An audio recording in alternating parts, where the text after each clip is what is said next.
Here we go. Hello, hello, hello, everyone. This is Dr. Eric Smith of nutritiondetective.com.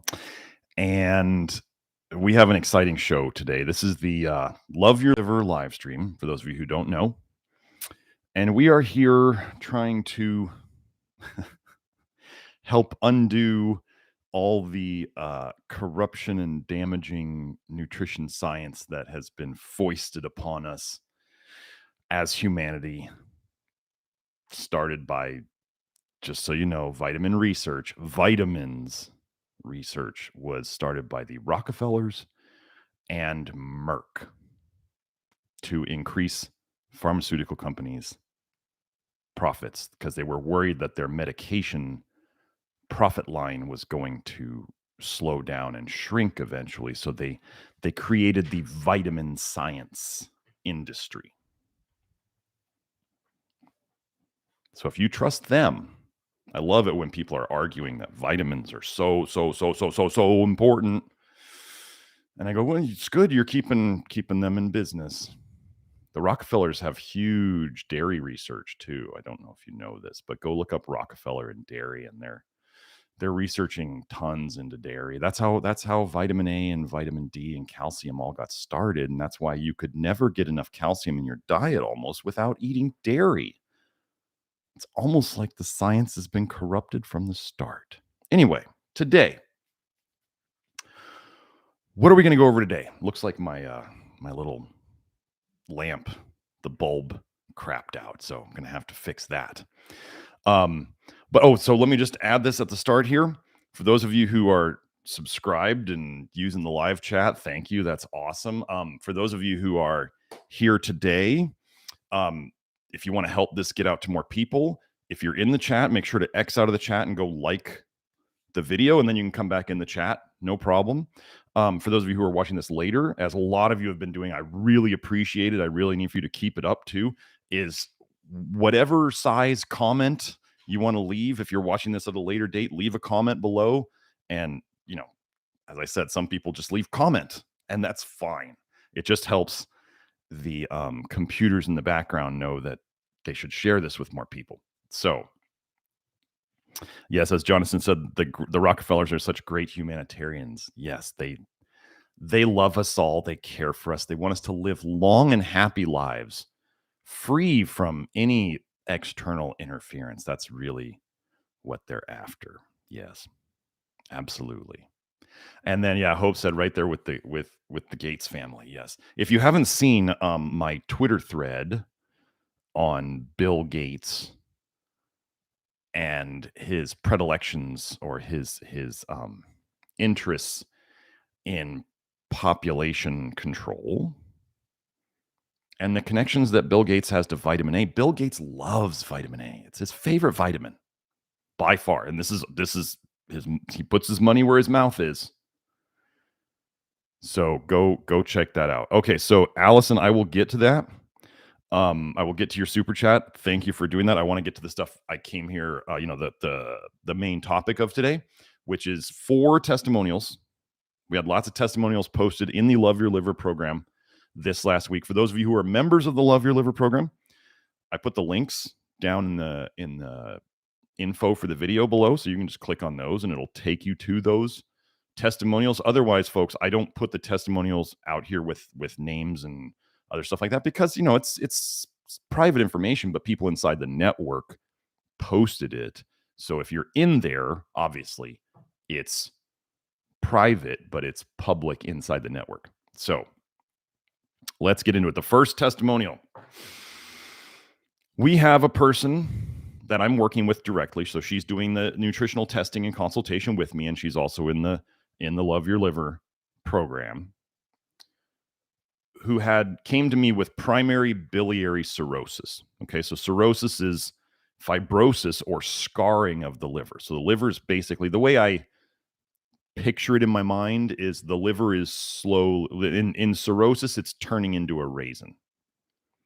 Okay, it's scarring. So if you think of fatty liver as the fatty liver is generally the order of how the liver falls apart is generally you have a normal liver and then it goes to fatty liver where it's storing more stuff. funny thing, what color is fatty liver? It actually, you can go and look up fatty liver online, look up images. It's yellow. It was originally that kind of burgundy color, and then it starts to turn yellow. Well, what color things that people eat that I don't advocate for are yellow? Vitamin A, choline. I'm not saying to avoid choline. I'm saying just don't encourage it. Choline as in phosphatidylcholine and lecithin. That is how you store vitamin A in the liver. It just so happens to be yellow. Vitamin E is yellow. Lots of other things. Vitamin E is an alcohol, just so you know. So retinol is an alcohol. Tocopherol is an alcohol. Tocotrienol is an alcohol. Weird. But anyway, so this person came to me and said, have you ever treated primary biliary cirrhosis before? So the shriveling up of the, it goes fatty liver and then cirrhosis, the shriveling up. So it gets bigger at the start and then it starts shriveling up in areas kind of like a raisin. Okay.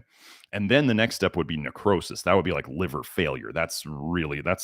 You're in deep doo-doo by the time you're in necrosis. Okay. So we go normal, fatty liver, cirrhosis, necrosis. Okay. So some people skip the fatty liver part. And this is kind of like the over and under thing that I go over inside the program. People who are underweight tend to skip a step. The way I like to talk about this progression is when you think of people who get into alcoholism. Okay, so they were normal most of the time.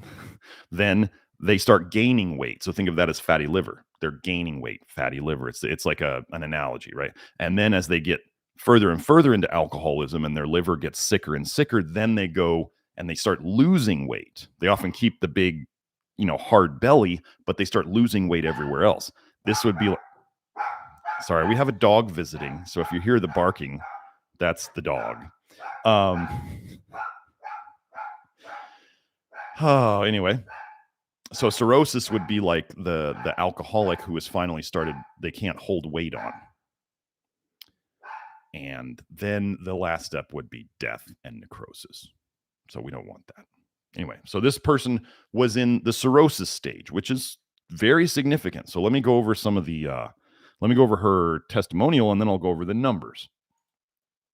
Okay, here we go. She typed out in all caps, "So excited, guys," with tons of exclamation points.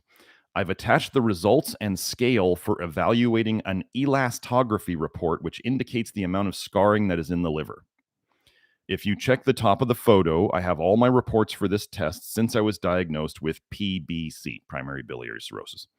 In a year and a half on this program, I've gone from a stage 3 to a stage 0 to 1.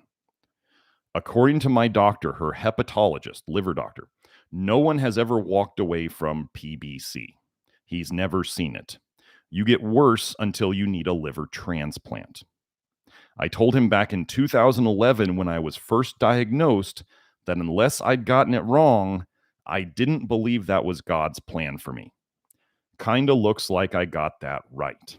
Okay, so now let's go over the numbers that she sent me. Okay, so this is some of her past testing. So 2017, she was a 14.3. So just remember these numbers. 14.3, she was in stage 3. So let me read what stage 3 means. A fibrosis score of F3, which is 10 to 14 on their scale, indicates severe scarring which has spread and disrupts normal blood flow. Okay. So 2017, this was long before me. She was a 14.3 in stage 3. 2018, a follow-up test. She was at 11.5. So she had come down, yes, but she was still in the F3 stage, the stage 3. Okay. So she put a note here. She started the Love Your Liver program and working with me June of 2021. So we are at about 18 months, a year and a half. And she had been on it for 6 months when this next number came out. December of 2021, 6 months after she had started working with me, she was at a 7.7, which is a stage 2. Let me read the description here on it. A fibrosis score of F2, a 7.5 to 10 on the scale, indicates moderate scarring that has spread outside the liver. Okay. So 1 year after that, so just December, so less than a month ago, December of 2022, she is now at a 4. Okay. Which is stage, well, F0 to F1. They call it F0 to F1. Let me read it. So she's at December 2022, she's at a 4. Let me read the score here. A fibrosis score of F0 to F1, which is from 2 to 7, means there is little or no scarring on the liver. Little or no scarring on the liver. So we went from severe scarring, which has spread and disrupts normal blood flow, to little or no scarring on the liver. Now, I want you to know that this person's, what I was told was this person's doctor had said that the 7.7, the one 6 months into the program, must have been a fluke because nobody gets better from this. Now, let me just add here, these miraculous turnarounds. Grant Genereux, the guy who introduced me to vitamin A toxicity, he reversed his chronic kidney disease where he was headed to dialysis. So he's sitting there with, basically, he was going into kidney failure, slowly progressing towards kidney failure. He had chronic kidney disease. He had jaundice, which means his liver, tons of bile in his blood. And he had really, really, really painful eczema. Of all those things, the thing that bothered him the most was the eczema and the pain and the appearance of it. Even though his kidneys are failing, and his liver's having trouble, he was most concerned about the eczema. You're going to notice a trend here. His kidney doctors said no one ever comes out of chronic kidney disease. They've never seen it. And yet Grant did it. So now we have somebody coming out of cirrhosis.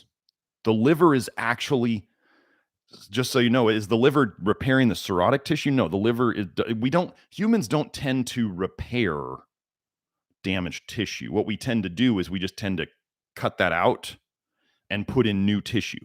Because, right, the body's always going in, taking out old cells, putting in new ones. So what it does, it doesn't fix a lot of these things. It just goes in and takes out the garbage and then puts new parts in. Okay? So, fixing cirrhosis. I want you to understand that we are not using herbs. Don't ask me about herbs. What about milk thistle? What about dandelion? No, herbs are not the answer. No one has an herb deficiency.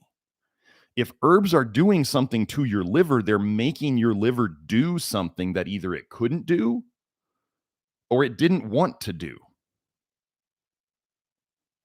Think about that. I mean, sure, there might be some minerals in herbs, but why not just take some minerals? When you look into the research on milk thistle, for example, it slows down your cytochrome P450 enzyme systems, which are part of your major detox stuff. You can make tests look better for a while by shutting down detox. Too many people in this area, outside of my Love Your Liver people, don't understand that you can make things look nice for a while by shutting down detox. Right? Here's an extreme example. An alcoholic, they've been poisoning themselves. A true alcoholic, they stop drinking. They could die, right? They could die from the withdrawals. How could you stop the withdrawals? You give them some poison. You shut down the detox process. Why are they about to die? Because they're detoxing. How do you shut down the detox? You give them more alcohol, okay? You think the things that they save people's lives with in the hospital are doing that because they're good for you? No, that you can shut down detox to help, you could shut down detox in an emergency situation to save someone's life. Sepsis is too much bile in the blood. You can look it up. So what if in the situation of sepsis where somebody's going septic and they're at risk of dying, you use very strong medications to shut down the liver? Do I want that done to me if I'm about to die of sepsis? Yeah. Yeah, sure. Why not? Then get me the heck out of that hospital. I don't want to be there anymore. People go to hospitals to die. So if I'm ever in a hospital, stabilize me and get me out. That's what I want. I definitely don't want to eat that garbage GMO food they serve there. That's for sure. So now that we've done that, that was the first one. That was the big one. We have 3 other testimonials that were put in the network. Let me find this. How did that go away? I didn't want that to go away. There we go. So the first one I wanted to go over was just a short one. Here we go. So thankful after 2 weeks on the liver detox, she called it. I have slept for 4 hours straight, 2 nights in a row, which hasn't happened in 22 years.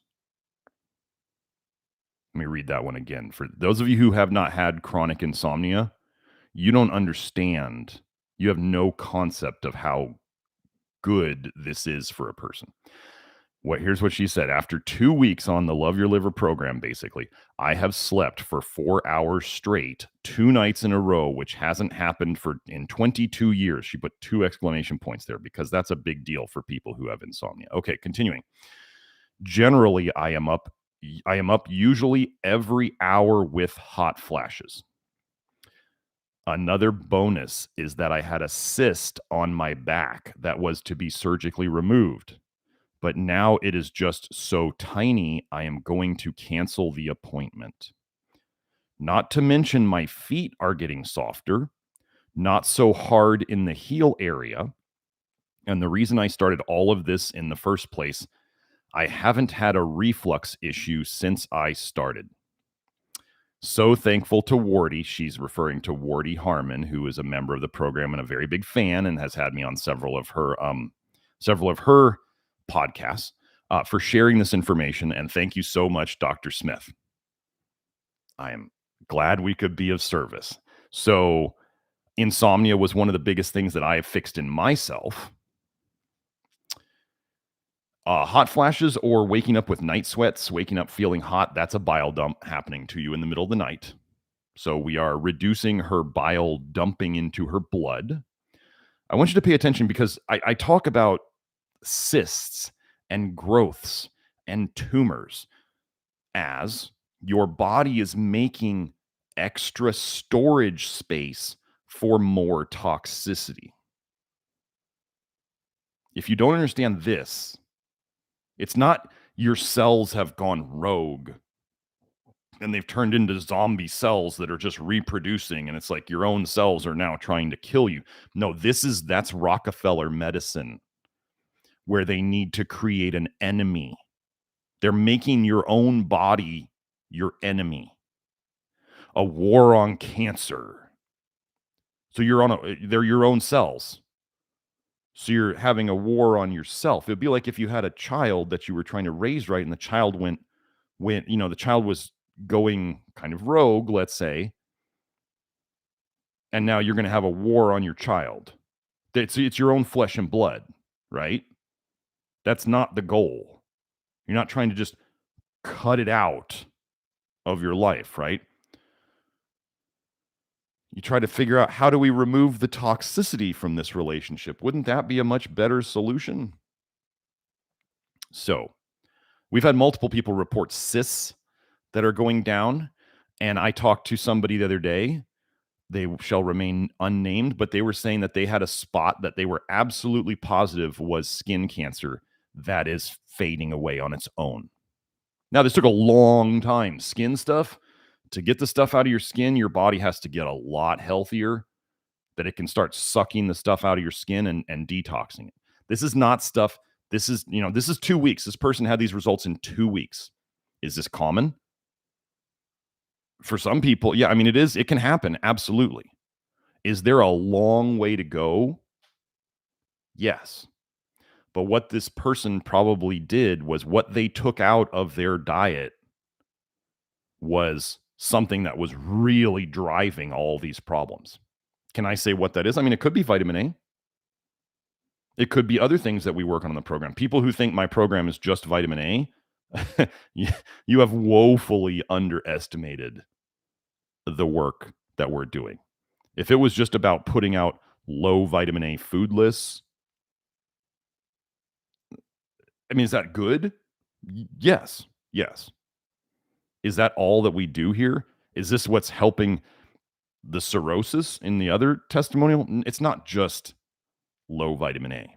Low vitamin A is the part that everybody misses or that people are encouraging in their diet. That is why it is so important. And vitamin A in your body, it turns into retinoic acid. Retinoic acid is used as a chemical peel on people's faces because it melts the top layer of cells. Now, imagine that compound running around inside your body, melting cells. And yet we have people encouraging everyone to eat it. When you think about it melting cells, and I talk about vitamin A and infertility, well, that has a lot to do with cells starting to reproduce themselves, right? So you have to, mitosis and meiosis and all that stuff, right? Well, if you had a toxin in there dissolving cells, do you think that newly growing cells, rapidly growing cells, would be the most affected by that? Does that make sense? Hopefully it does. So now we're going to get into two testimonials related to thyroid, because I want you to pay attention, because I get a lot of the Pete crowd, the Ray Pete crowd loves to, think that it's funny, the thread about me and vitamin A toxicity and Grant is the biggest thread on one of the biggest Ray Pete forums, which is hilarious. I have gotten many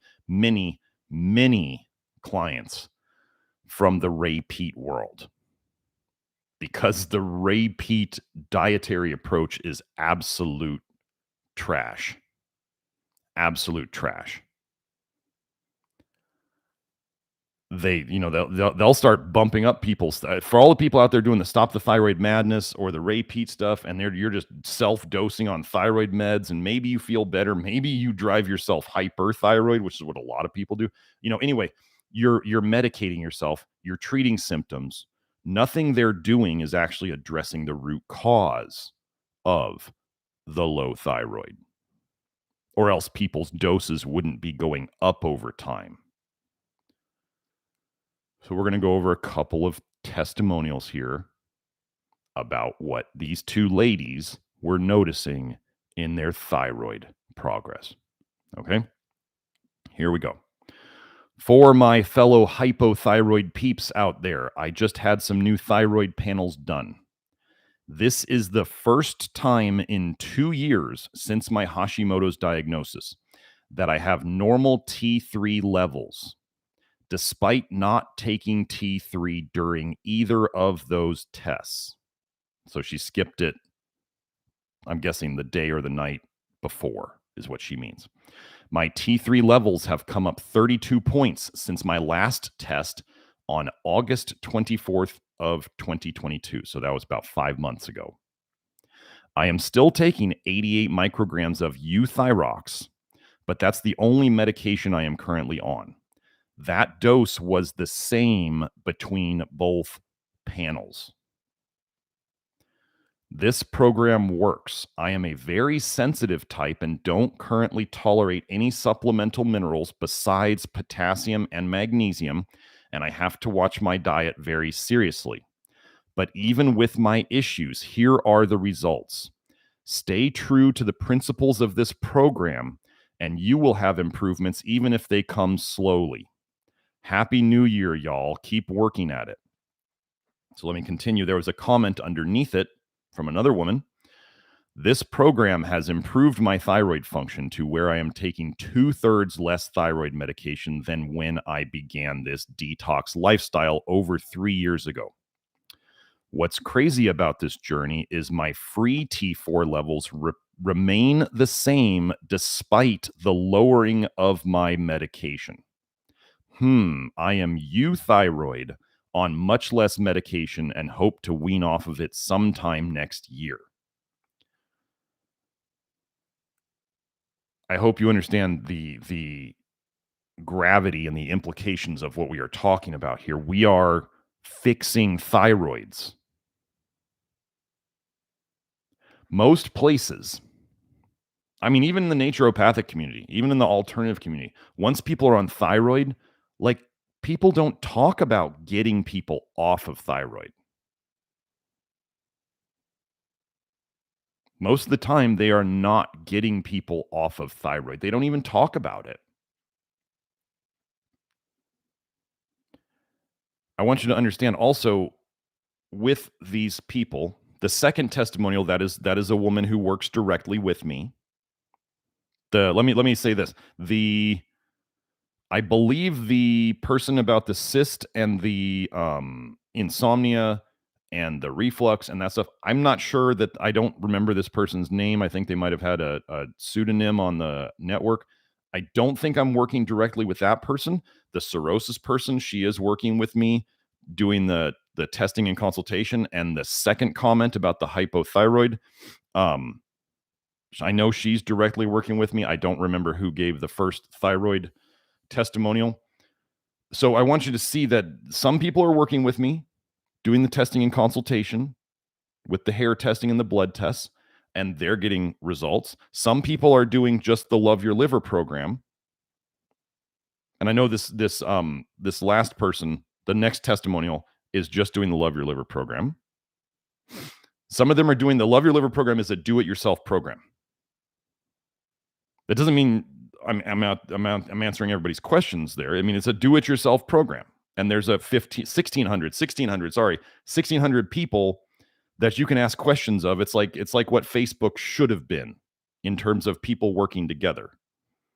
Because in this network, if people are in there trying to disrupt things or spread advice that is not in line with what we do, that's not tolerated there. I'm not here to, have an open mind, but not so open that your brains fall out, right?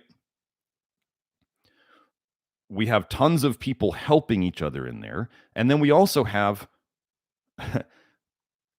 guiding principles that are not going to be, allowed to be, we're not going to allow other ideas to spread in there to confuse people. Because too many people start reading too much stuff on the internet, and then they start confusing people with, hey, I heard this on the internet. And I'm like, that's cool. That's garbage. We're not going to discuss that here. Great movements were never made by committee. Okay. Great movements were generally made by singular people with a tons of drive and passion. That's what we're trying to do. So anyway, let's go into this last testimonial. Hey, all, wanted to provide a 40-day update. 40 days. I've been following Dr. Smith's work since August, but didn't want to jump right in until I understood his concepts more. In November, I decided to go all in. So he'd been learning about it, maybe making some changes. He went all in November. He says, 28 years old, 140 pounds, 5'8". Previous, was vegan for 2 years. I did the vegan thing well with no processed foods, but ended up eating tons of carrots and sweet potatoes and tomatoes. Haven't we all been there? Oh, man. Then came off of it earlier this year due to feeling horrible and tried the stupid desperation stuff that makes things worse. Raw dairy, liver, eggs, cod liver oil, etc. Never in massive quantities, but regularly enough. Noticed I was getting even worse than when I was vegan. I'm gonna take an aside there. I want you to see that you can poison yourself with vitamin A with foods on a vegan diet or on a carnivore diet, the nose to tail. People out there who are claiming that you cannot poison yourself with vitamin A from foods are ignorant. They have not read the research. I have put tons of research out there for them to read, and they will deny it. What are you going to do? How many times in history have people poisoned themselves and denied that it was happening? How many people have ever said alcohol is not bad for them while they ruin their lives? I mean, you could, if something can happen like that is obvious from alcohol, and people will be like, oh, no, it doesn't affect me. Do you think they can do it with vitamin A? Another alcohol? Let's go.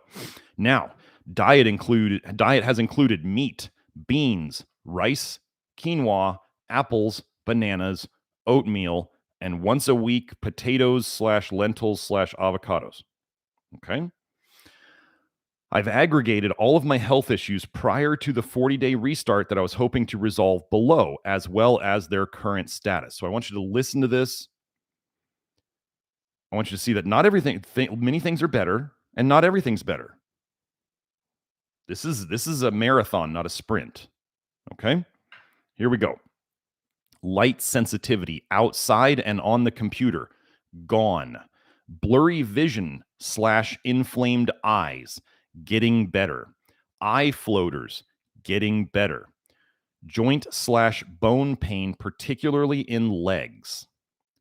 Was really bad after having eggs. That's from the past. Now he wrote, getting better. Not as much time needed for recovery after working out. Brain inflammation, just about gone. Lethargy, would need to sleep during the day several times per week, particularly after consuming vitamin A directly, is gone.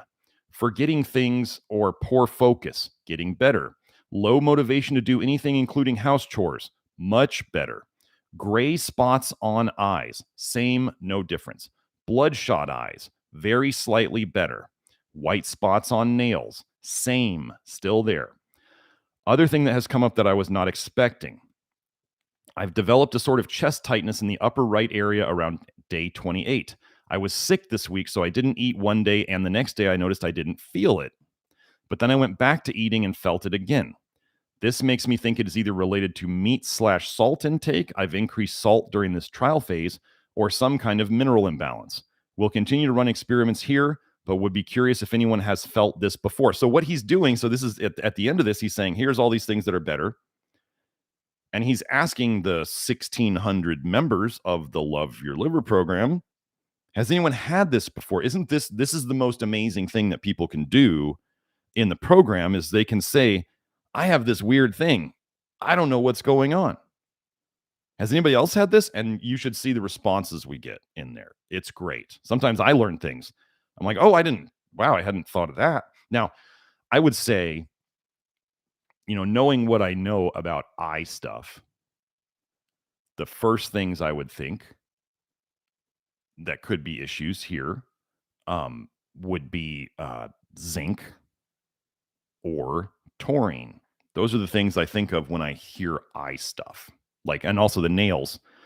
The white spots on nails thing, it's not a dead giveaway for zinc deficiency, folks, but it's what I look at it as is it's a copper to zinc imbalance, and it's almost always going to be zinc deficiency.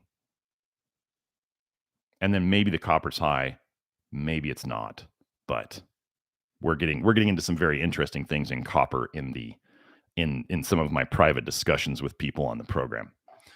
So I would not be here without people giving me feedback about how things go and things that they discover. And that's what this network has really accelerated, is we get to have all these people reporting on what has helped them and what hasn't. So I want you to understand what this means. I don't have a cirrhosis protocol. I don't have an insomnia protocol. I don't have a floaters in the eyes protocol. I don't have a hypothyroid protocol or a hyperthyroid protocol.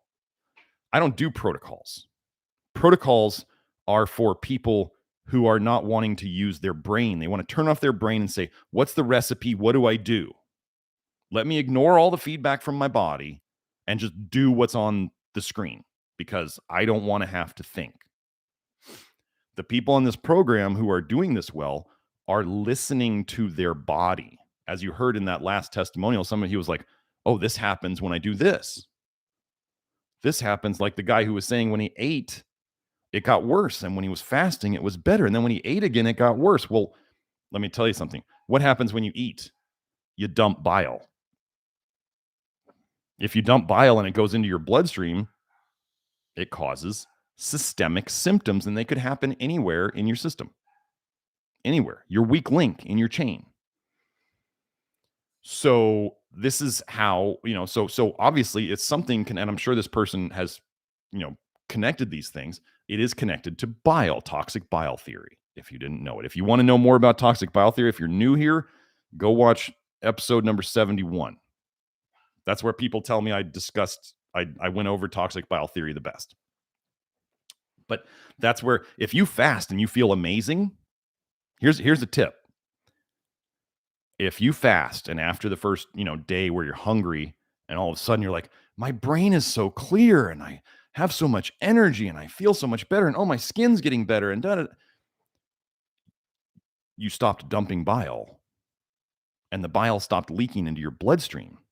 And so your brain worked better. Your skin stopped having toxic bile coming out of it. Your guts stopped having toxic bile dumped into them. That's why you felt better, is because you stopped for a while, you stopped dumping bile. And then when you eat again and it all comes back, you feel bad again because you didn't fix anything. Actually, in those couple of days, here's the good and the bad about fasting. In those couple of days, you didn't eat and you didn't dump very much bile, but we'll get to that in a second. You didn't detox. Bile is how we detox. That's the best way for you to detox. So if you're not dumping bile, yes, you feel better, but you're also not making real progress on detox because number one, you need protein to detox and you're not eating it. So you're either getting it from your own tissues, which is why people lose weight fasting. Your body's desperately chopping up muscle and other tissues to get protein to feed the detox system, and you're not dumping bile. So that's how fasting can look amazing. Absolutely. But you have to understand that you feel amazing because you stopped detox, which isn't a terrible thing to, there's times for it. So that's that. So that was when he ate, and then we didn't eat, and when he ate again, he felt bad. This is how this works. Everything is, all of your chronic disease is related to the toxic bile. So let me find that question now. So remember, there are super chats enabled. If you want to get a question to go to the top of the queue, super chats are enabled. You can do that. And I saw that Allison had a question. Okay, Allison says, I was diagnosed with the MTHF. The MTHF. Oh no. And my thyroid doctor has me on supplements with niacin, B6, folate, B12. Any thoughts on this? Do you feel better? This is what if you were a client of mine, I'd be saying, do you feel better? After adding all of that. So Allison, if you're here, if you want to comment below, I'm down at the very bottom of the chat so I can see it if it comes up. First thing I would ask people, if you are taking a bunch of B vitamins, first of all, do you know what each one of them did for you? Right? Because if you are on a combination supplement, or if you started taking a bunch of supplements at once, and any one of them is bad for you, like, these giant, like, kitchen sink powder supplements, I'm going to tell you that if any one of those ingredients is bad for you, that whole thing is bad for you. The bad outweighs the good long term. So if you keep taking it because, you felt a little better at the start, maybe because some of the caffeine containing herbs they put in there, maybe, who knows? Or it shut down your detox and so you feel better, like we just talked about. Well, then you can feel better for a while, but what happens after you shut off detox for long enough? Eventually the dam breaks. Your liver and your fat can't hold any more poison, and they have nowhere to put it. Imagine just like in your house, if you don't throw out stuff regularly. I love how when people are like, but why would your body store this stuff? Because it can't get rid of it fast enough. You can put it in way faster than you can get rid of it. It's a lot like people will say, you can eat a lot more calories in 5 minutes than you can work off in an hour. Does that make sense? You can always overdo much, much quicker than you can take away. Okay? Unless you want to burn your house down and burn down everything in it, but then you don't have a house, so that doesn't really work, right? So if you accumulate stuff in your house and you never get rid of it, what happens when you don't have any more places to put stuff in your house?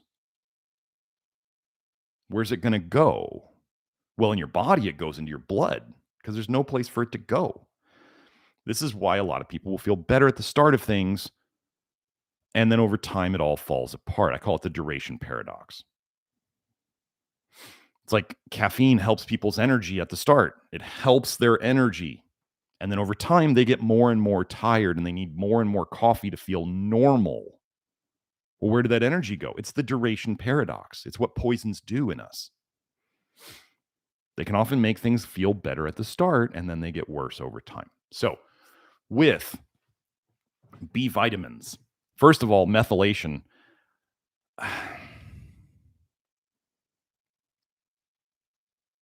I want you to understand that I don't deal. I did the methylation thing. I got into William Walsh's work on undermethylation and overmethylation, and I did the questionnaires and I did the lab tests for histamine and all the other stuff. I abandoned it. It was totally, you'd have somebody who did a questionnaire and it looks like they were an undermethylator and their labs look like they're an undermethylator, and then you give them the undermethylator supplements and it's a disaster. Then you start going, wait, what am I looking at here? Why did this not work? Okay, so Allison, you're saying you're taking all those B vitamins, you feel nothing, you feel the same. Okay.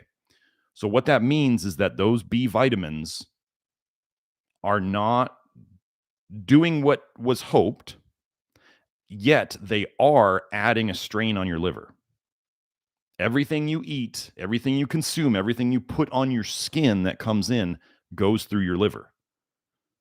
One of the ways we fix the liver is by reducing the strain on it. I'm pretty sure that I know one of those hypothyroid cases, I think she may be taking a little bit of B vitamins, but she's very in tune with the program, and she knows that as she doesn't feel like the B vitamins are helping anymore, or if she doesn't need them, the first priority is to drop them when you are able, because it's just more strain on the system. Everybody out there wants to add. And I'm doing the opposite. I'm taking away, cut away the toxins, cut away unnecessary supplements, which is 99% of the crap out there. 99% of supplements out there, maybe 99.9% of supplements out there are complete and utter garbage, and they are making you worse.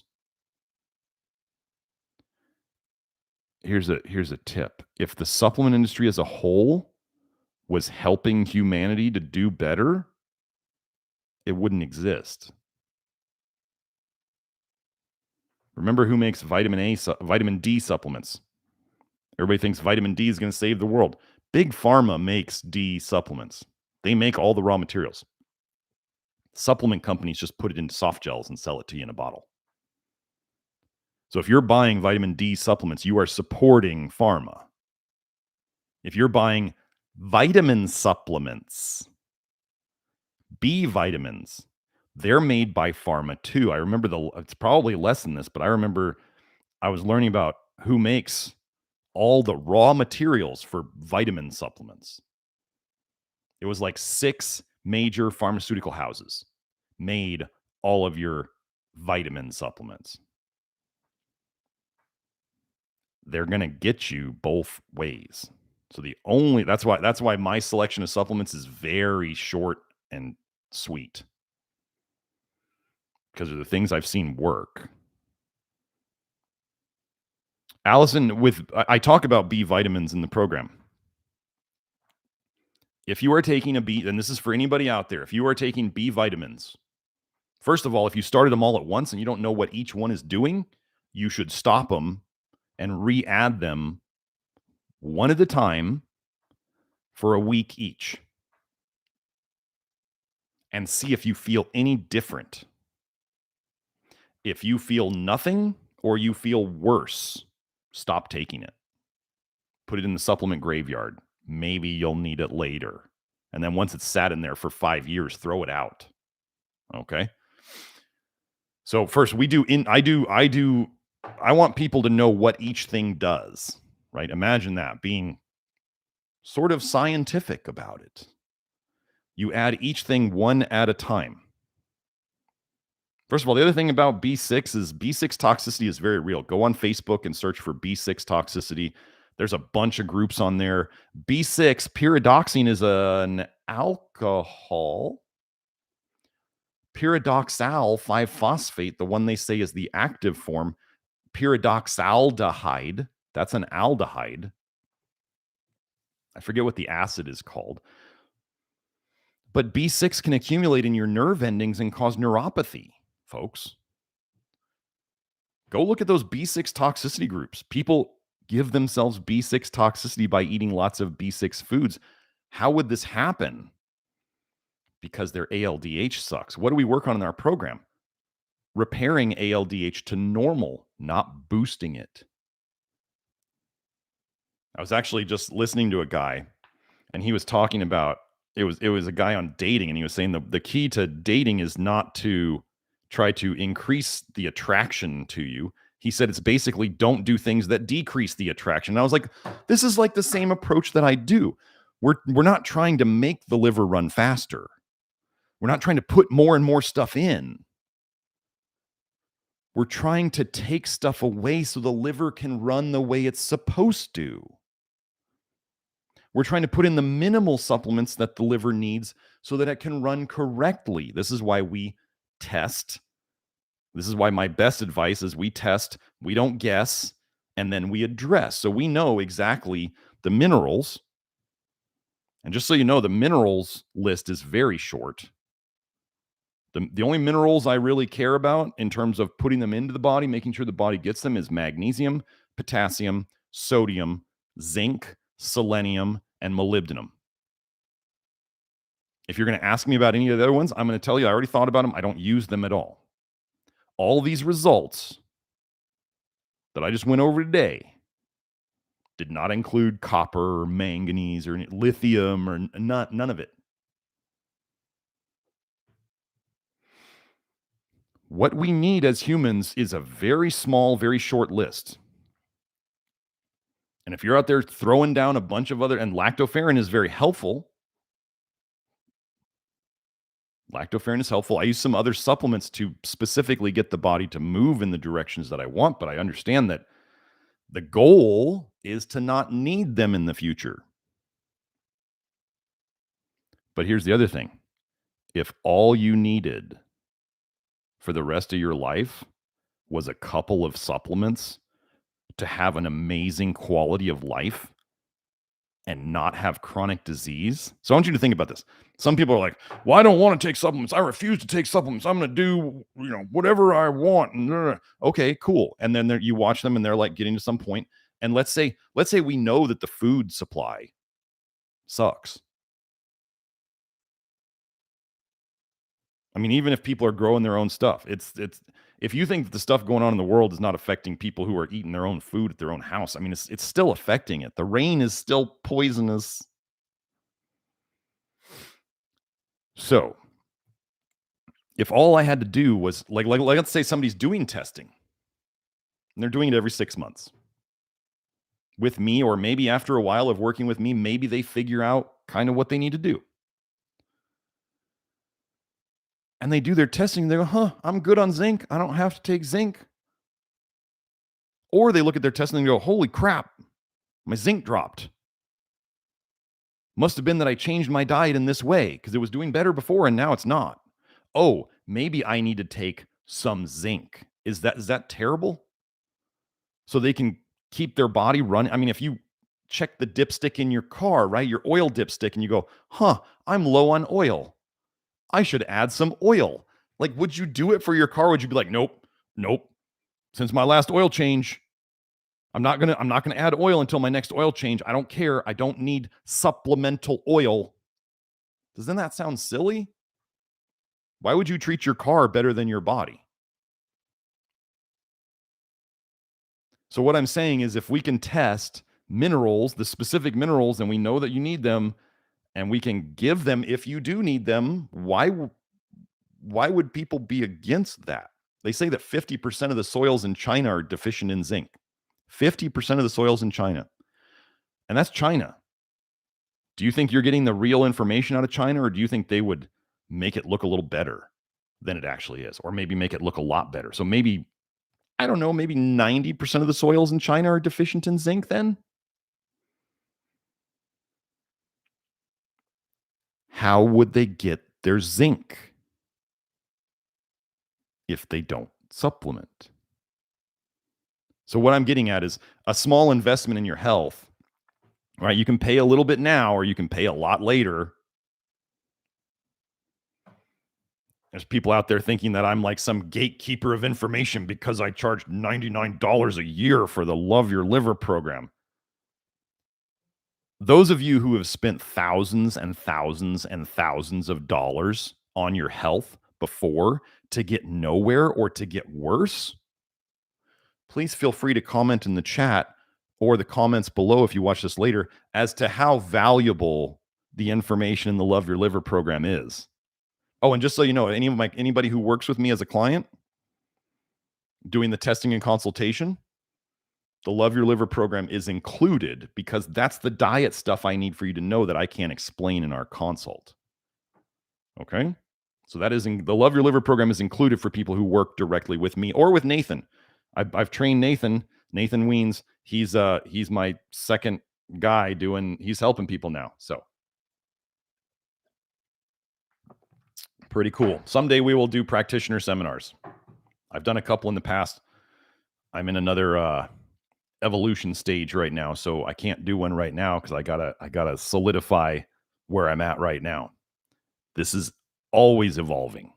Okay, so I saw a Renas. Okay. What are your thoughts on red light therapy for health in general and to prevent hair loss? Well, let me go. Red light is great. It doesn't make vitamin D.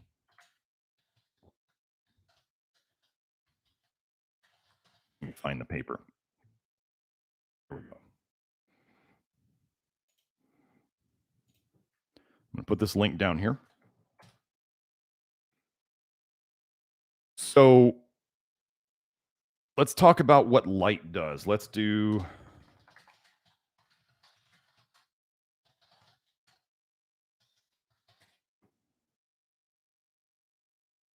find the one.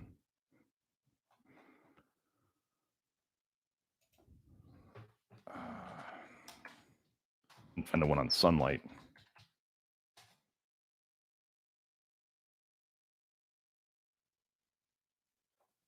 Well, anyway, so just so you know, I was very early on in the red light thing. Like, so what was it, about 2008? I started working with a chiropractor here in town who was part of the group that got red light therapy approved by the FDA for use in the US, that all the other companies have been, I forget what they call it, but they piggyback on the FDA approval. So only one company got the red light approval, and every other company afterwards has piggybacked on that. So I worked with one of the chiropractors who was part of the kind of like clinical research group that got the FDA approval for red light. So I've been in this red light game for a while. We were using the Meditech BioFlex. It's kind of like they have a laser, and they had the LEDs, the SLEDs, the super LEDs, if you want to call it that.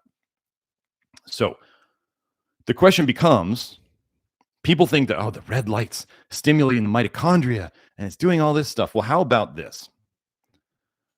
Here's a paper. Illumination with 630 nanometer red light reduces oxidative stress. Here's the important part.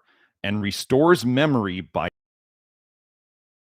aldehyde dehydrogenase in red light activating an aldehyde dehydrogenase, ALDH. Normally, I mean, they can call it formaldehyde dehydrogenase. They can call it acetaldehyde dehydrogenase. They can call it retinaldehyde dehydrogenase. It's all in a giant family of aldehyde dehydrogenases. And how would red light, if we're saying that, so aldehydes are a big problem. If you didn't know, we talk about aldehydes. Cinnamaldehyde, I don't know if you know this, but like the entire flavor of cinnamon is from aldehydes. Vanillin, the flavor of vanilla, is an aldehyde. Most of the things that cumin aldehyde. Many of the things that we use for flavorings, spices, and herbs, full of aldehydes. All your essential oils, poison in a bottle. Things that strongly smell are toxic. Like when you think about it, if you have a steak in front of you, like you could sit the steak on the table and you don't smell the steak, right? It doesn't smell. I mean, you could get close to it and sniff it, and yes, you smell something, but a raw steak doesn't smell like much. Gosh, cut open an apple, it doesn't fill your kitchen with the scent of apple, right? A lot of the foods we eat, like if you think of dry beans or even canned beans, you open up the bag, you open up the can, there's not a lot of smell. But what else? What is everybody being encouraged to eat? All these like super aromatic, smelly foods. So anyway, aldehydes, that's one big part of it. Red light, how does red light help the mitochondria run faster? Probably by getting the detox enzyme called ALDH to run faster. I need to find the study on this, but basically, this is one of those times where I'm just going to say, trust me with all the research I have looked at. When something tends to make ALDH run better, notice I didn't say faster, make it run better, it increases bile production.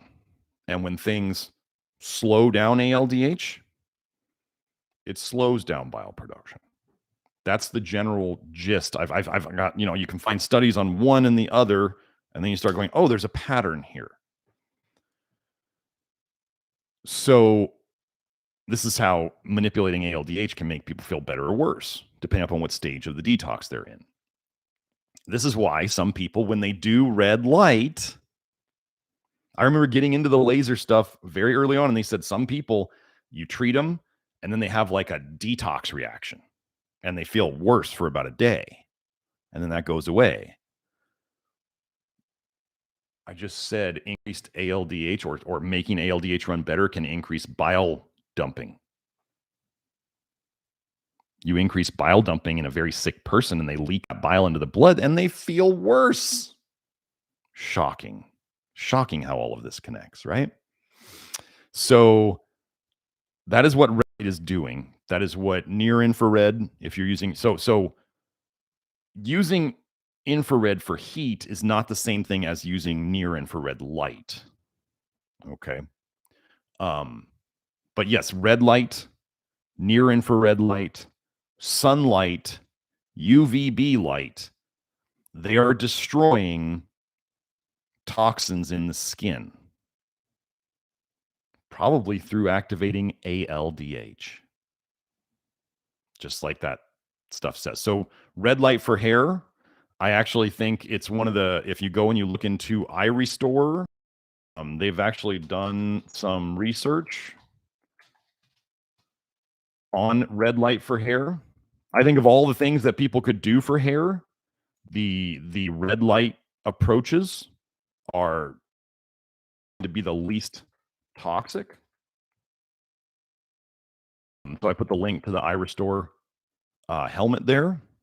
There's infrared there. I mean, there's red light combs, there's laser combs, there's all sorts of things that you can do. And one of the things I think about that is the cause of hair loss is an aldehyde called malondialdehyde. Let me just go and do this. Let me go on PubMed.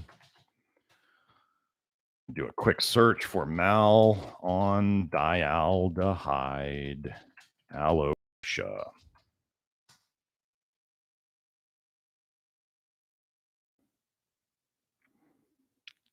So here's a paper. Investigations of oxidative stress in patients with alopecia areata, which is autoimmune hair loss, by measuring the levels of malondialdehyde and ceruloplasmin in the blood.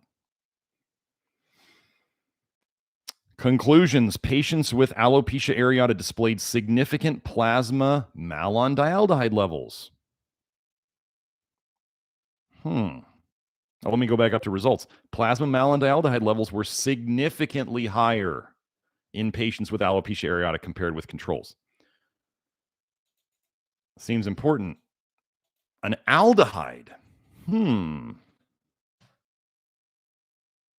Red light activates aldehyde dehydrogenase. Red light has been shown to help with hair loss.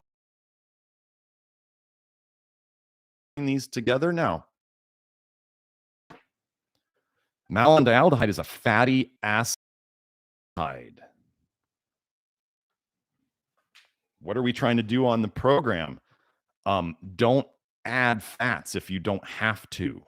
Minimal added fats. And if anybody comes out and says I'm pushing low fat, I didn't say anything about foods with fat. And then I said, stop adding fats and oils if you don't need them. Whenever people talk about the problems with omega-3s and omega-6s and EFAs and if we didn't start making fats and oils industrially, we wouldn't have a fat imbalance problem if people were just eating whole foods. Okay? But a fatty acid aldehyde that probably accumulates in the scalp. Oh, wait. Oh, this is the best one. Let's get into this.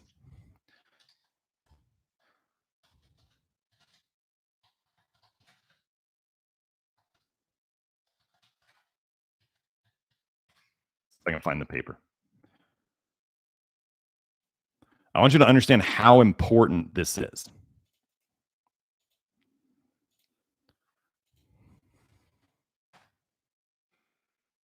If the malondialdehyde theory of hair loss ever goes big, just make sure to tell everybody that I came up with it first. Inhibition of mitochondrial aldehyde dehydrogenase by malondialdehyde. I put that study in the chat.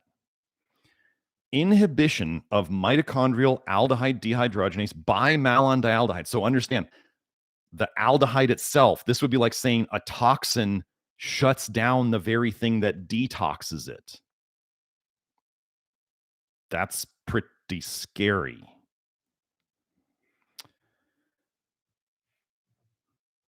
Here we go. High concentrations of malondialdehyde completely inhibited low Km mitochondrial ALDH activity. Malondialdehyde was found to inhibit the low Km ALDH irreversibly. It broke the enzyme. It broke it.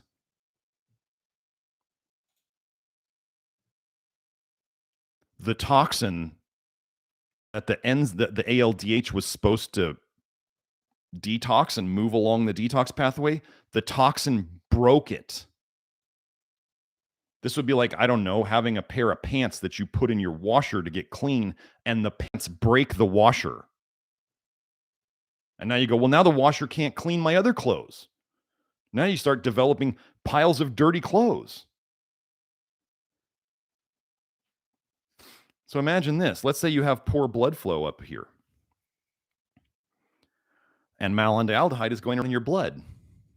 And the malondialdehyde goes up here, and it kind of gets stuck. Like think of like a stream that has stagnant pools in it, right? Places where the water doesn't really flow strongly, but things kind of accumulate there, right? You kind of see the trash that's floating down the stream kind of accumulate there, the bubbles, the nasty foam, and all this stuff is sitting on the bottom. Well, so imagine if malondialdehyde gets stuck up here. There's terrible blood flow up here. I mean, you have to imagine all your blood vessels for your scalp have to come up and around. You don't have blood vessels coming through your skull, really. Not many, if there are any. They don't go through your skull. They don't come up through your brain and go out your skull. They come around. So these are think of how small the blood vessels are that have to go up and around to here. They're very small. And they're very small for a long way, like a little stream. So imagine if you get some malondialdehyde up there, and it's just floating around in one of these stagnant pools. Think of male pattern baldness. Think of where the pools tend to happen. And then the malondialdehyde just keeps floating around, deactivating all the aldehyde dehydrogenases. Just turns off one after another. Turns them off. Turns them off. Then all of a sudden, any aldehydes that come through in the blood, they're there. They're causing the hair to not grow out of toxicity. Which is why but what does red light do? Red light comes in and starts activating the ALDH, whatever's around. You probably have to wait for more to come in the blood. And was the blood flow up here good or bad? It's bad. So you got to wait a long time. That's why the red light therapy takes like 3 to 6 months to really start regrowing hair. But that is my theory on hair loss. And do I think red light therapy is generally a good thing? Yes, with a caveat. If you are doing it and you feel worse afterwards, you did too much. You're not doing yourself any favors by pushing it extra hard and feeling bad. So basically, I would say do the amount that helps you either feel the same or feel better. This is like the same thing that we were talking about with the B vitamins. Do the amount of red light therapy that helps you feel the same, as in not worse, or helps you feel better. If you're feeling worse from it, you either did it too intensely or you did it too long. So what do? You do it less intensely or you shorten it. Doc, it hurts when I do this. Then don't do that. Do less. Okay?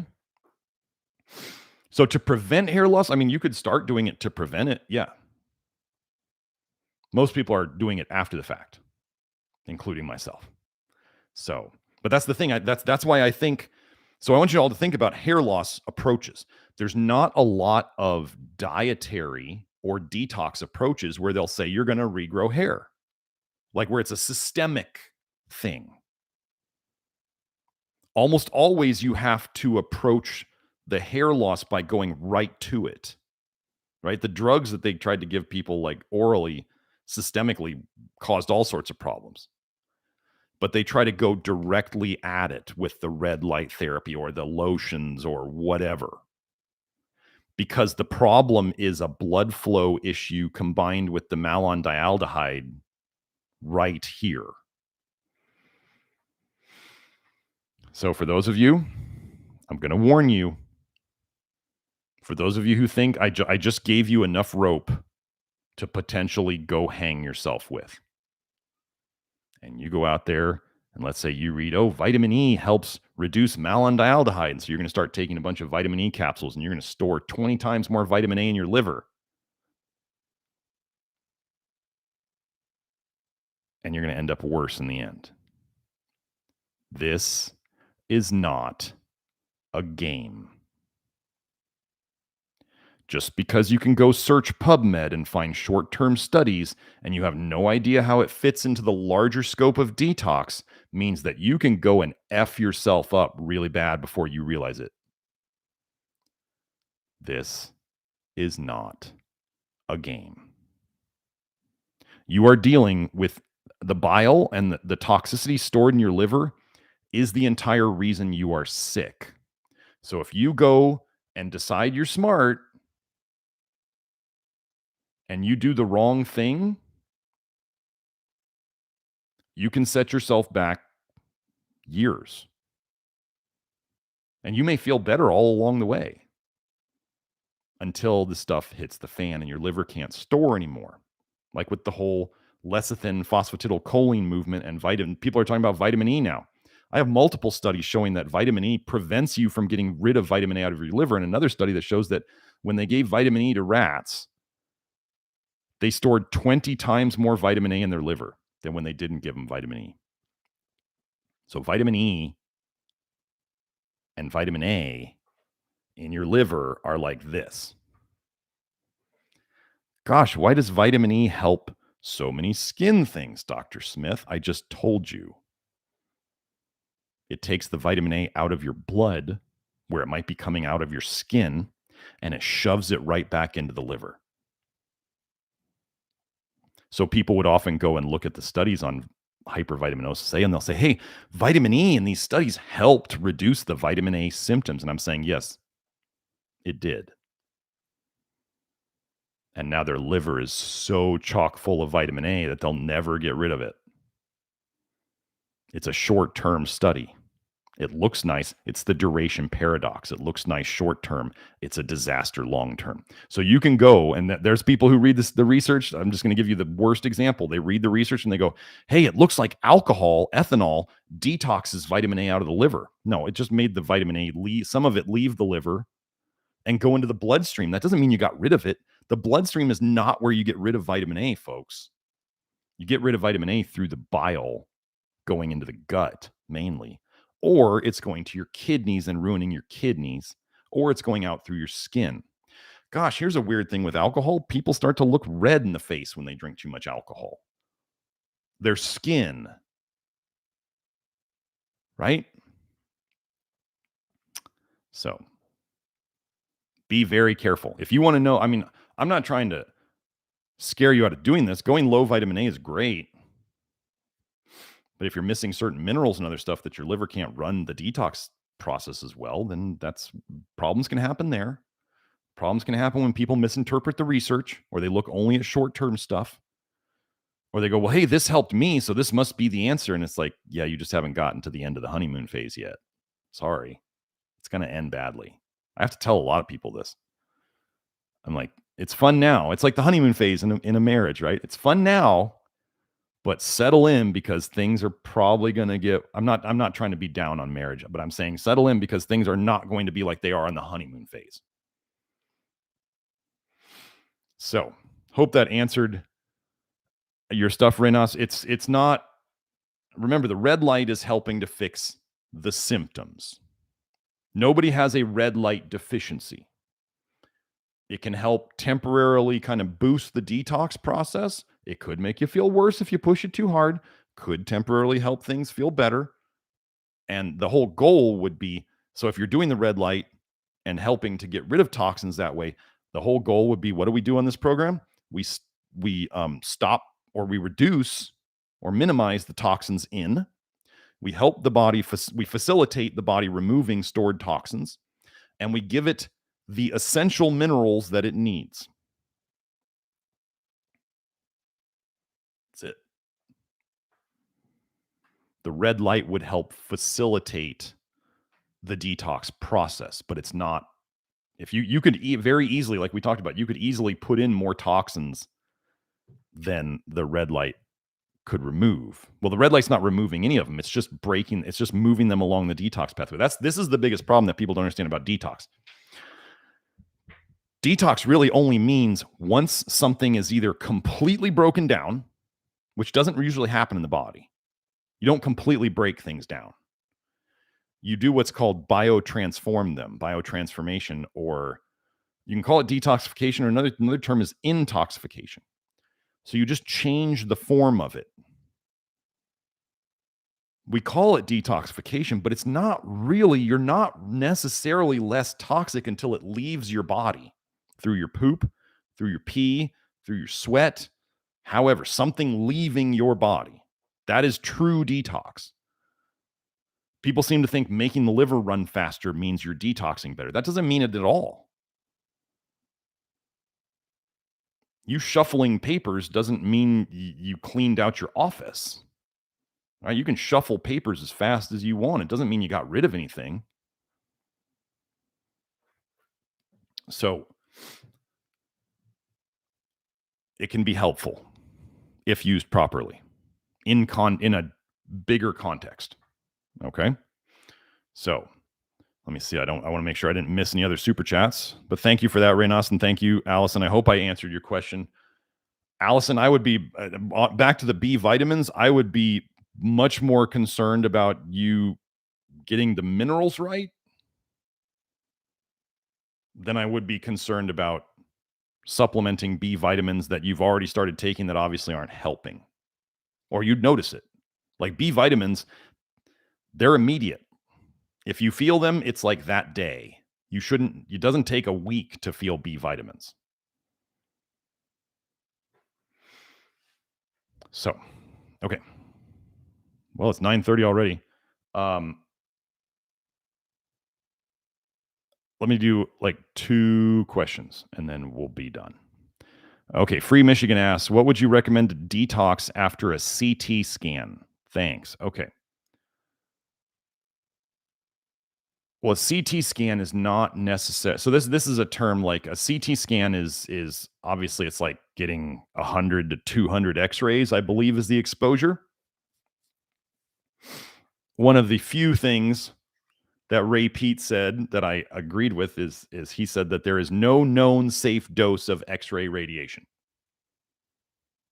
There's no guaranteed safe dose of X-ray radiation. Now, if you're going to get, for me, a CT scan, the only way I'm ever getting a CT scan is if I'm like, it's like life or death. I will do an MRI. I just did an MRI on my heel because we were having a heck of a time figuring out what was going on with my heel. But here's the funny thing. Doctor called in the order and they call me to schedule it. And they're like, so we got you scheduled for an MRI with contrast and without. And I was like, oh, no. I am not getting any contrast in me.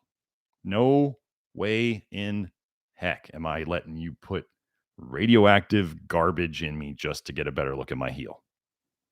No way. And then I talked to the doctor. He's a friend of mine. And I was like, did you order this with contrast? And he goes, no, I didn't. So the lab just screwed it up and wanted to give me contrast when he didn't order it. So then he fixed it and I went and I got it.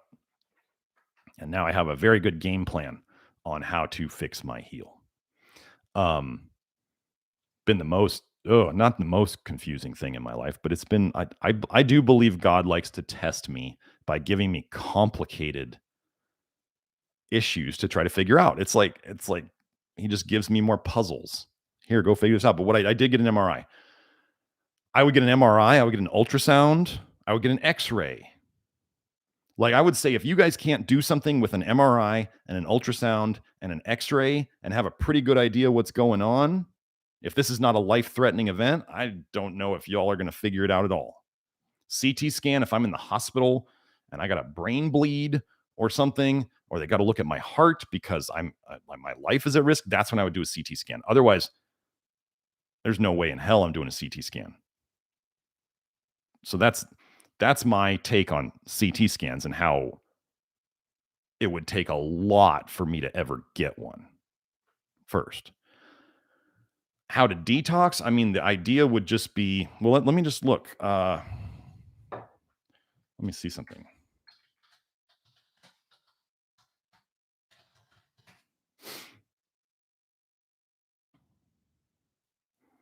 I just wanted to see if there was anything saying that CT scans could cause liver injury.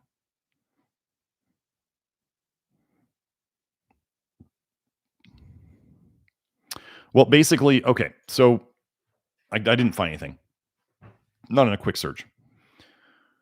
CT scans are basically X-ray radiation. I don't get into people on the internet like, oh my gosh, with these detox theories and all that stuff. All the major detox, like I remember the guy who was the big vaccine detox that was online.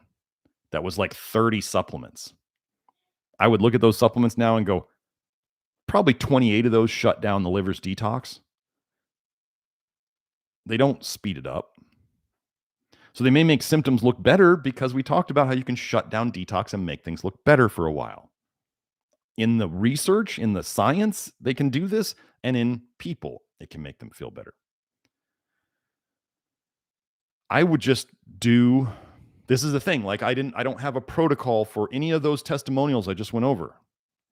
We do the same concepts and the same principles so that this grandly designed body given to us by God can fix itself. We're trying to take away the things that are keeping our body from fixing itself. This is a very different approach conceptually than everything out there. We are trying to allow the body to heal itself and not get in the way of it, rather than shoving tons and tons of stuff at it to make it hopefully do what we want. We're not trying to make the body do what we want. We're trying to give it what it needs to do what it wants and take away the things that are keeping it from doing what it wants. So I wouldn't do anything particularly different after a CT scan. We would just do what we're doing, what we always do. But that's different for each person. That's the thing. So that's what I got on that. I wish I had a better answer for you, but this is how I do the work I do. This is what I do. Last question. The brilliant cat, is glycerin a safe ingredient in toothpaste? Some say it stops teeth from remineralizing, but my holistic dentist recommended a toothpaste with it. This is a big thing, of course, right, in the alternative toothpaste world. And oh my gosh, glycerin. And I mean, glycerin is very sticky. It is. But I don't know. Do I use a toothpaste with glycerin in it? No. I generally, let me go and look up something.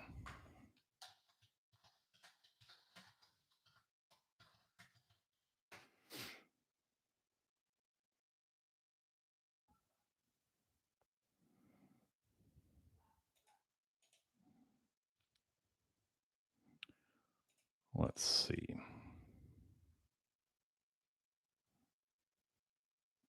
So what I went and I looked up. So there's a general trend that I have noticed, whether we're talking about fructose, whether we're talking about artificial sweeteners, whether now we might be talking about glycerin, is that things that are sweet, the liver doesn't like sweet things in general. It's not that you could never have sugar again. It's just that overdoing sugar, we know about fructose and fatty liver, and high fructose diets are used in the research to cause cholestasis, liver injury. So we don't want to overdo fructose, but that doesn't mean you can never have a banana again. And if people who really freak out about sugar, your liver's still not well. You should be able to handle some fruit without any problem. Doesn't mean you go and you eat it all day long, but a bit of fruit is not an issue. At least it shouldn't be an issue in the future. If you have carb issues right now, your liver's not working well. Okay. So, glycerin being sweet, my suspicion would always be it's probably not great for the liver. So I went and I searched for glycerin and liver injury on PubMed. Now, glycerin and glycerol are basically the same thing. So here's just the title of the paper. Glycerol contained in vaping liquids. Vaping, right? So they're inhaling vaporized glycerin. Glycerol contained in vaping liquids affects the liver and aspects of energy homeostasis in a sex-dependent manner. So, this is vaping. It's glycerol inhaled vaping. It's not exactly the same thing as eating it, right? And brushing your teeth with it is not the same as eating it. Yes, you're going to absorb some, but let's see. Chronic exposure to glycerol e-cigarette aerosols mildly impacted glucose tolerance test in young female and male mice.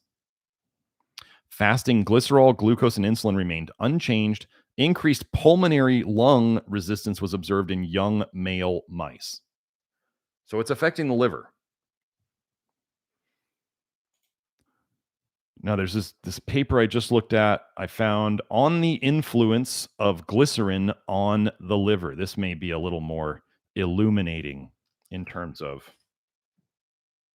consuming glycerin. Let me see. Let me get to the end of it.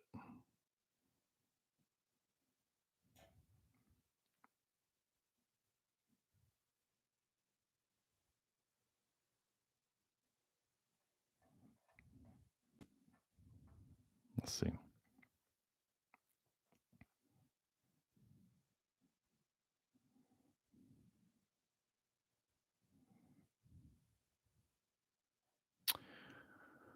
Okay.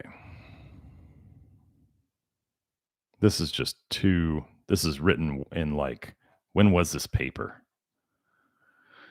Oh, this guy's quoting, his references are from the 1870s and 1880s. So it's a little challenging to read in terms of the older English.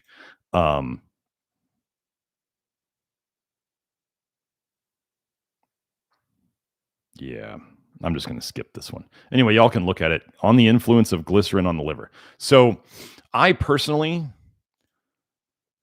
we have a little bit of a debate in the Love Your Liver program. It's no big deal, but I use a tooth powder. I use some of that Primal Life, Dirty Mouth tooth powder, which has charcoal in it. It has some clays in it, and one of the lead obsessed people on the internet did some testing on it, and it came up high in lead. Okay. Lead in clays is extremely common. Now, I never, ever use clay. Let me show you some of the differences here. I never use clay to detox anything. Because when clay that may or may not be full of lead, and if you're buying clay from people to detox and they are not giving you a certificate of analysis that says it doesn't have lead in it, it's probably got lead in it. Now, it's been shown in the research that when the lead gets to your stomach in the clay, when the clay with the lead in it gets to your stomach acid starts to break out. It breaks the lead out, and then the lead is free to be absorbed. You can get lead toxicity from clay that has absorbed lead. Remember that clay was detoxing and holding that lead, which is what they're hoping it's going to do in you, right? When they tell you clay is going to detox you. But apparently when that clay hits your stomach acid can free up the lead, and now you absorb the lead into your system and you can get lead toxicity from that. Now, this tooth powder, am I swallowing it? I'm not swallowing it. I don't get the stuff with xylitol. I'm just not sure. Is it sweet? Sugar alcohols. Am I a huge fan of sugar? No. Am I a fan of alcohols? No. Sugar alcohol? Well, probably not. So I don't get any sweetener in my tooth brushing products. I have a new toothbrush and a new mouth cleaning approach on its way. I talked about this a couple times in the Love Your Liver program, places around the my office hours and the inner circle, which is where I'm going right after this.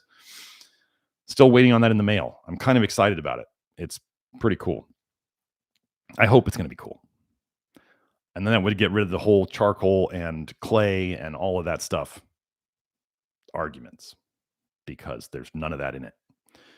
So anyway, I personally, the glycerin idea, I mean, what I'd need to see from the anti-glycerin people about it coating the tooth and preventing mineralization is, I from what I recall, I wasn't impressed with the amount of research they put up. It sounded very much just like statements. Like they're like one company might try to make negative statements about another company to sell their own product, is what it seemed like to me. Like they just made a statement, glycerin prevents remineralization of your teeth. Okay. Do they remineralize from the outside? Right? Do they remineralize from the outside, or do they remineralize from the bottom up? Where does the blood flow to a tooth come from? It comes from the bottom up, the inside, it comes to the tooth from the inside of your body. You don't have blood flow to the surface of your teeth. Like as an example, let me give you an example. When I had tinea versicolor, a little skin fungus when I was a teenager. Well, what did they tell me you could do? One of the things they told me, first of all, they gave me ketoconazole orally and topically. Ketoconazole, if you don't know this, men and women, completely destroys your testosterone. Go look up ketoconazole and testosterone on PubMed. Ketoconazole completely destroys testosterone, but they're giving it out to young men like crazy. Weird. It's almost like there's a plan. So anyway, I took that, and I do think it damaged my testosterone production for a very long time, which I mostly fixed now. If you've seen my lab videos, I'm super excited to do my next round of labs very soon here. Anyway, so I had this tinea, and they told me one of the things you could do if you don't want to take the ketoconazole every summer is you could put on like Selsun Blue or Head and Shoulders. What's the active ingredient in Selsun Blue? Selenium. What's the active ingredient in Head and Shoulders? Zinc. Weird that I use those two minerals all the time, and that deficiencies are rampant. So if you were to put, let's say like they wanted me to do, put Selsun Blue on my chest, let it sit for, 20 to 30 minutes, have caked on shampoo on my chest basically for 20 minutes, and then rinse it off, and do that every day until it's gone. One of the things I use in my practice a lot to help raise magnesium levels is I use topical magnesium. Magnesium you absorb through your skin. They're giving selenium. They're supplementing selenium on the area of the skin that has the problem. So I thought, what if I'm deficient in selenium? What if the cells that are made and then come up to the skin, right, are deficient in selenium? And what if I could put selenium in those cells before they come up, and then they come up to the skin and they've got enough selenium, and then this fungus or whatever cannot live anymore because obviously the selenium on topically was killing it. So why don't I just put it in from the inside? Because if I'm deficient on my chest, I'm probably deficient all over the system. So I did. I took some high-dose selenium for a couple months. I'm not going to go over my dosing here because I don't need anybody saying that they took too much selenium because they did what I did.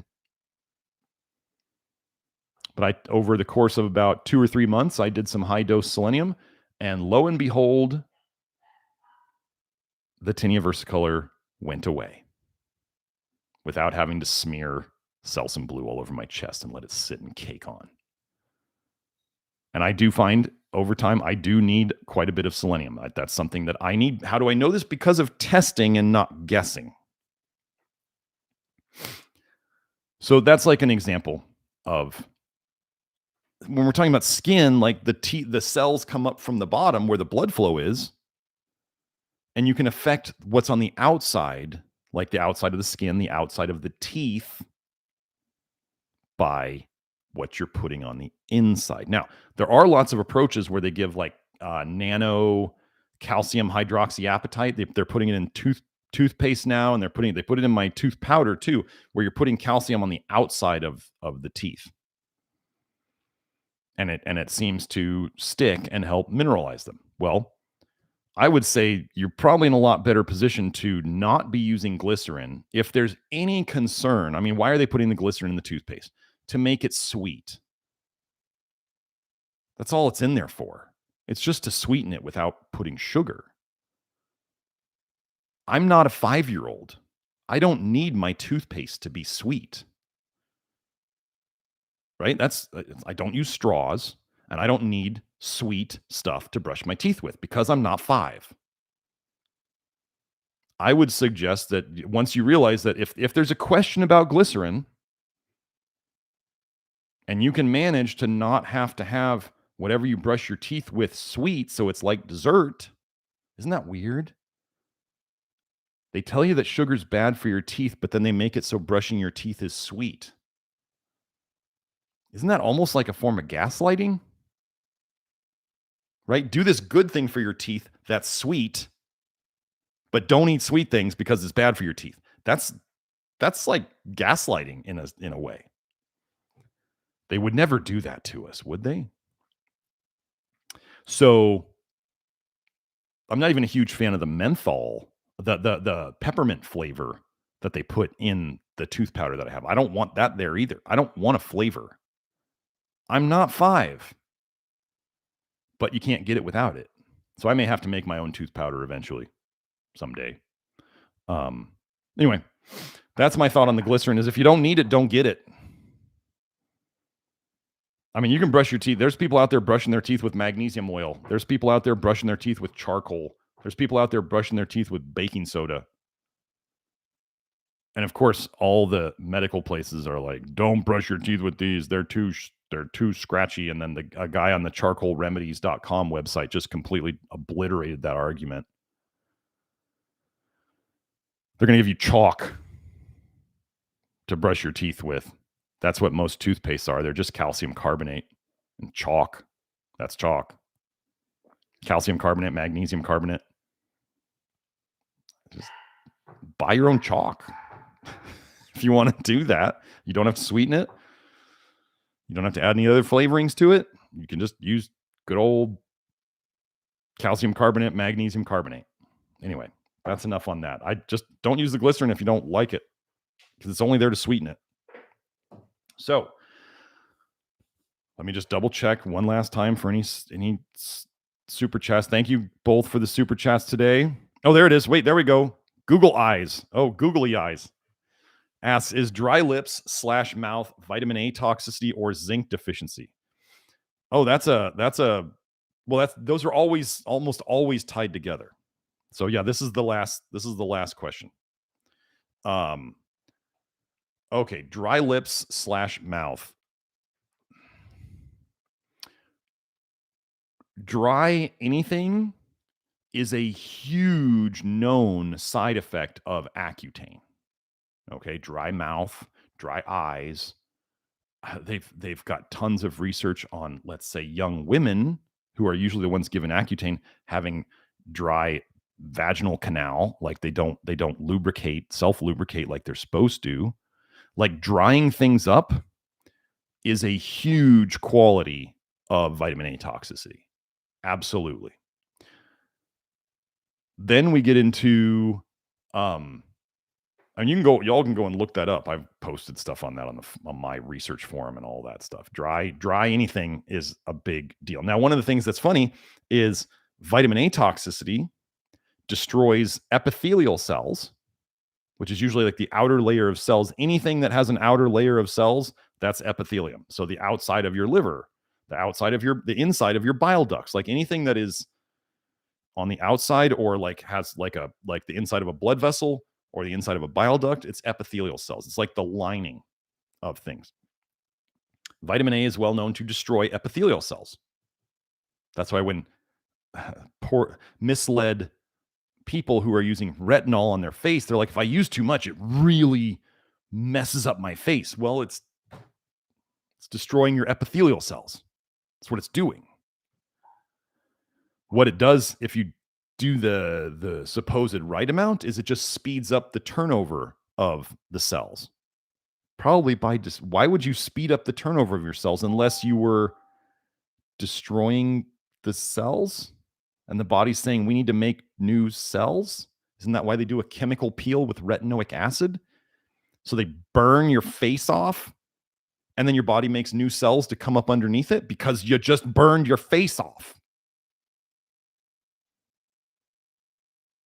Retinoic acid. There was an article I posted on the research forum about the dermatologist was saying retinoic acid, active vitamin A,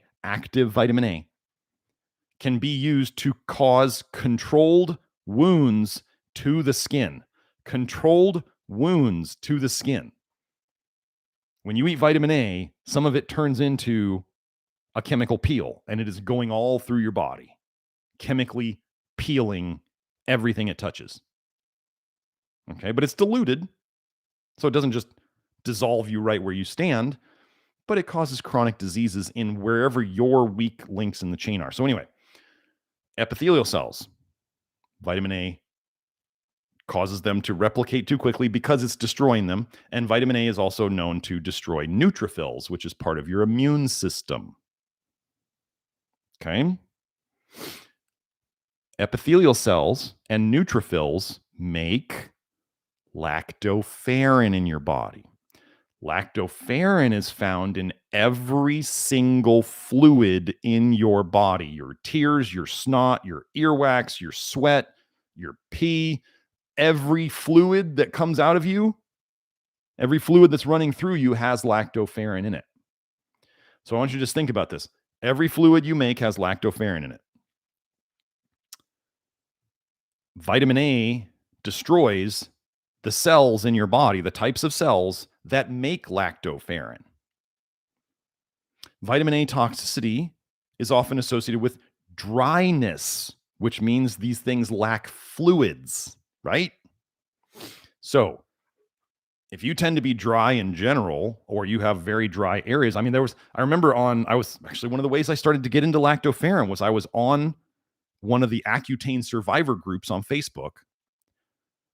And somebody said, I had really bad dry eyes after Accutane, and taking lactoferrin fixed it.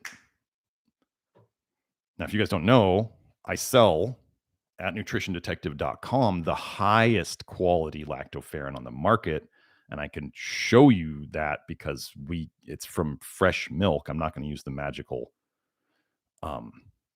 word that rhymes with law, because that type of milk is very attacked in this country. But anyway, it's made from fresh milk, not whey as a cheese-making byproduct. So we have lactoferrin. We have the best lactoferrin on the market here, the Ingredia stuff. You can find that at my website. But I started to get into lactoferrin. When I saw that person say that, I was like, I need to look into this. And then I started seeing that they called lactoferrin the miracle molecule.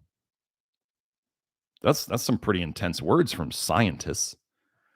And then I started seeing that lactoferrin was helping nearly every condition I saw that was associated with vitamin A toxicity. That's weird. There seems to be a connection here, and that's why I got into lactoferrin. Now, lactoferrin is not an essential mineral.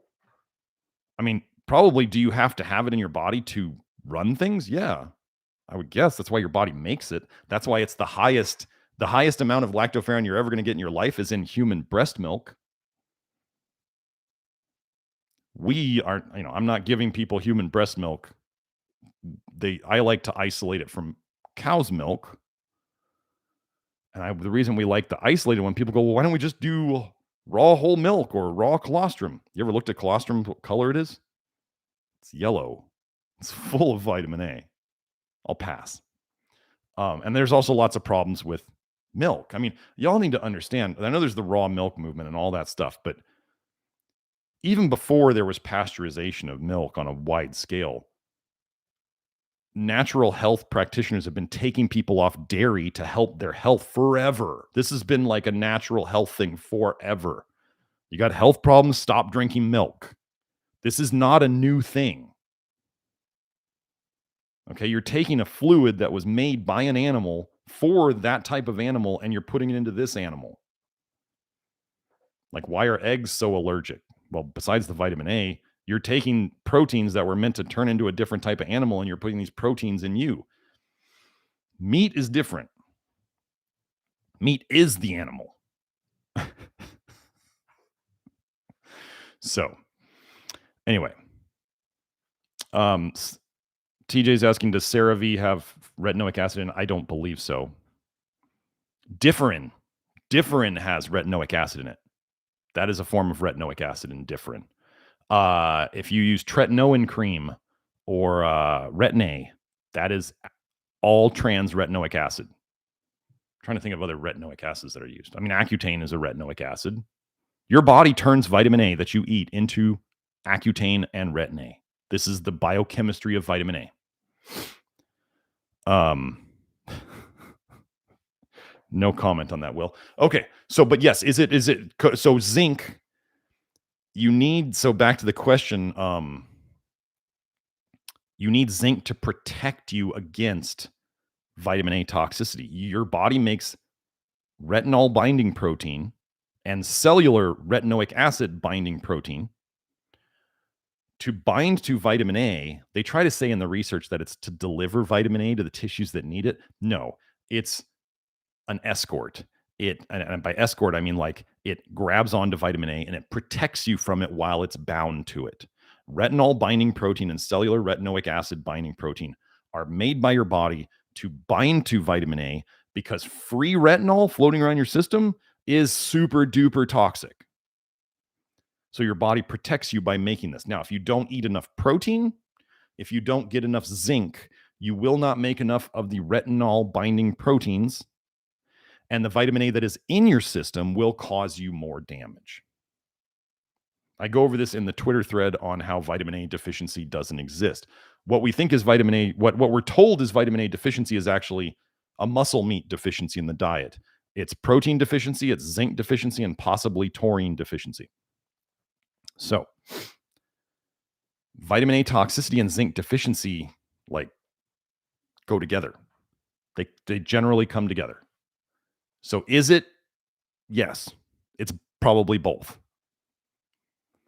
Now, somebody feeling like they have a dry mouth all the time, that can be from just somebody eating way too much salt, right? If you ever ate too much salt, you know that you can be all bloaty with like water retention, but yet have a dry mouth. People who do way too much potassium too can also get a dry mouth that isn't fixed by drinking water. But so there's multiple things. It'd be like the thing here. I love when people on the internet are like, Candida causes fatigue, and it's the thing that causes all the fatigue. And you're like, how many things are there out there that cause fatigue? If you say one thing causes everything, and people might try to accuse me of that, and I'm like, you didn't listen to anything I said, did you? There's always multiple things. I talk about vitamin A so much because nobody knows about it. So the thing that you don't know about is the thing that's probably doing the most damage, right? And the thing that you're encouraged to do by everybody is probably causing the most damage. So that's all I got. Hope that helps. Zinc. Oh, just on one last note about zinc deficiency. I test hair zinc and blood zinc. That's how important zinc is in my world. Zinc is hugely important. And this doesn't mean everybody that you should just go out and take a crap ton of zinc, because zinc toxicity is a real thing too. So don't go and just don't go out and take 100 milligrams of zinc because you think it's going to fix your vitamin A toxicity. No. When we get the dose right, things move along, but there is no There's not a supplement out there that you're just going to take and it's going to magically make all your symptoms go away, because your symptoms are due to toxicity that has accumulated in you over decades. And it's going to take years, several years to get it out. 2, 3, 4, 5 years to really get it all out. Can you improve the whole time? Yes, we just had testimonials from people 2 weeks in, 40 days in. Can you have improvements very quickly? Some people do. And then we have other people who've been doing it for 3 years, 2 years. A year and a half was the cirrhosis. But it takes time. This is not a weekend cleanse. This is not a little detox for, a little liver detox. No, this is not that. This is real work that gives real results that stick. This is not like where you fast for 3 days and you feel amazing, and then all of a sudden you go back to eating and you feel like crap again. That didn't get you anywhere. Okay? So anyway, hope you all enjoyed it. I'm going to go do my inner circle, my more controversial Q&A inside the Love Your Liver program, inside the Nutrition Detective Network. You're always welcome to come and join us in there. But it is, you gotta pay to get in there. So hope you all enjoyed it. I will be back next week. Have a great weekend. Bye now.